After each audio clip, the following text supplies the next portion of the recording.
Hello, my name's Miss Ginah and welcome to my channel. You're probably wondering why I'm posting Hansel and Gretel for the second time. Well, I had a request from one of my subscribers to take the music out so they can hear the story a little bit better. So, here you go. This is the version without the music on the story. I hope you enjoy it.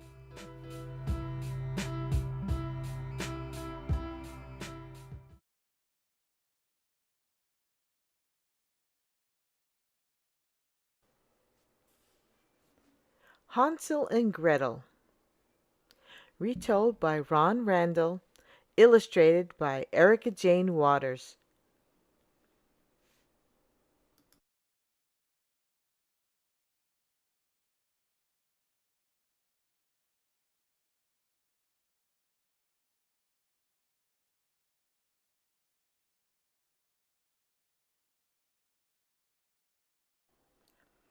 Hansel and Gretel lived by the forest with their stepmother and their father, who was a poor woodcutter.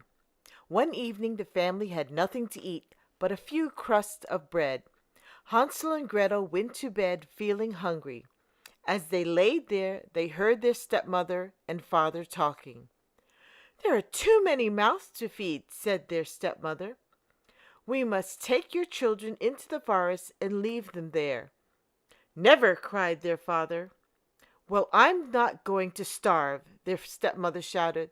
"The children are going, and that is that." Gretel began to cry, but Hansel comforted her.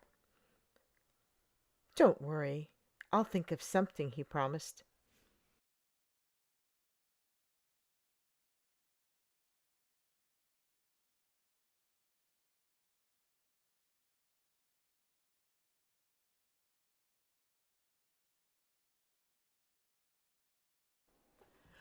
The next morning, Hansel and Gretel were awoken by their stepmother at daybreak.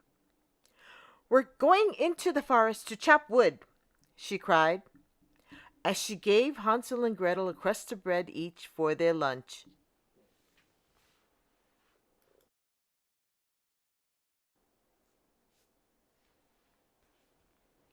Hansel broke his bread into tiny pieces as they walked along.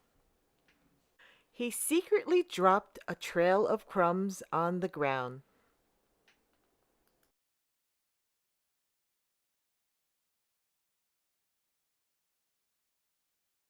"Your stepmother and I are going to chop wood now," the children's father said when they were deep into the forest. "We'll return for you at sunset." The children shared Gretel's bread, and then they curled up at the foot of an old oak tree and fell asleep.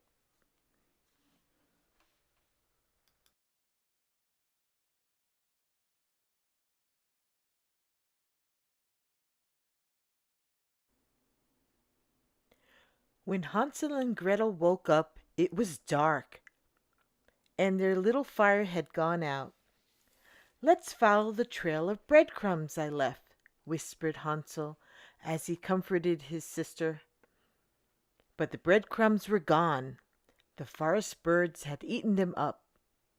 "We'll wait till morning," Hansel said. "When it's light, we'll find our way home."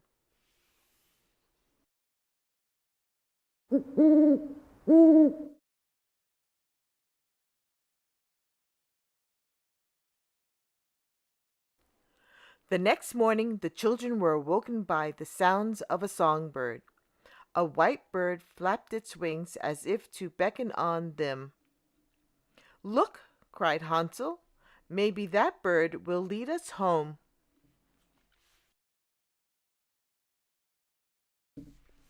But the white bird led them deeper into the forest, to a little house made of gingerbread.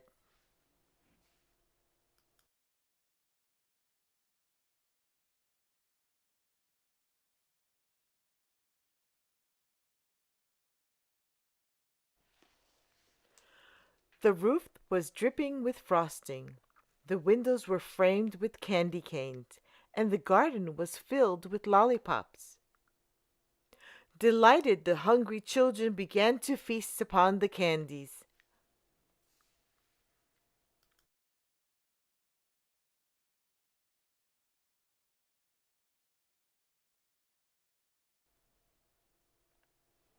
Suddenly, the door opened, creak, and an old woman hobbled out. Nibble, nibble like a mouse. Who is nibbling at my house? She croaked. I can't see very well. Who are you? Just two hungry children, Hansel replied. Ah, said the old woman. Well, you'd better come inside, and I will make you a proper meal.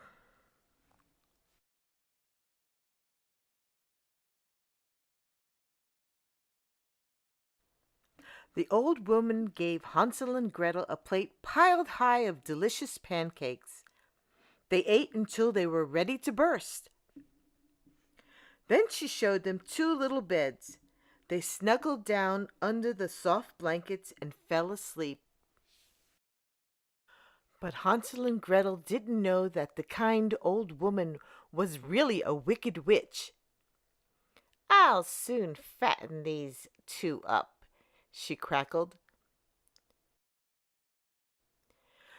Then they'll make a proper meal for me.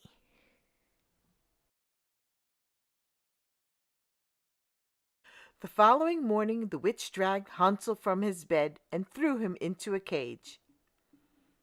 Give your brother a big breakfast, she ordered Gretel. He's too skinny. I'll keep him locked up until he's nice and plump, and then I'll eat him up.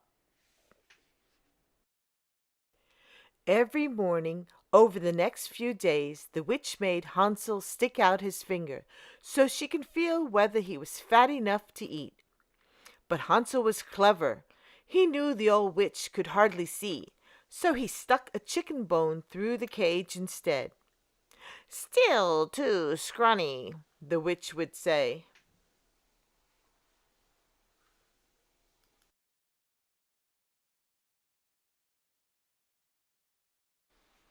One day the witch grew tired of waiting. Whether he be fatter or thinner, I will have Hansel for my dinner, she crowed. Light the oven, the witch ordered Gretel.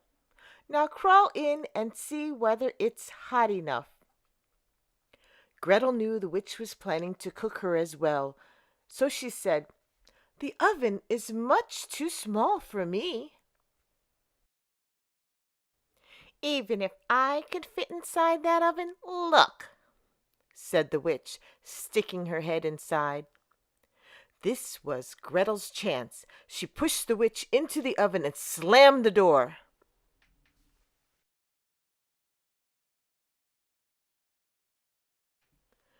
Gretel quickly freed Hansel from the cage. We're safe. Let's go home, they sang happily.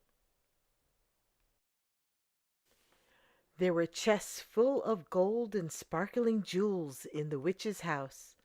Hansel and Gretel filled their pockets before they left.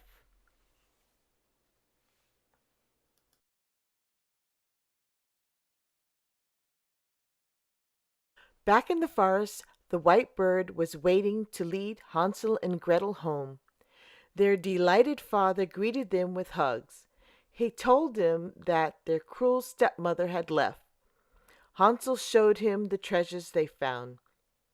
We'll never go hungry again, he cried. They all lived happily ever after, and the white bird sat on their rooftop and sang for them every day. The end.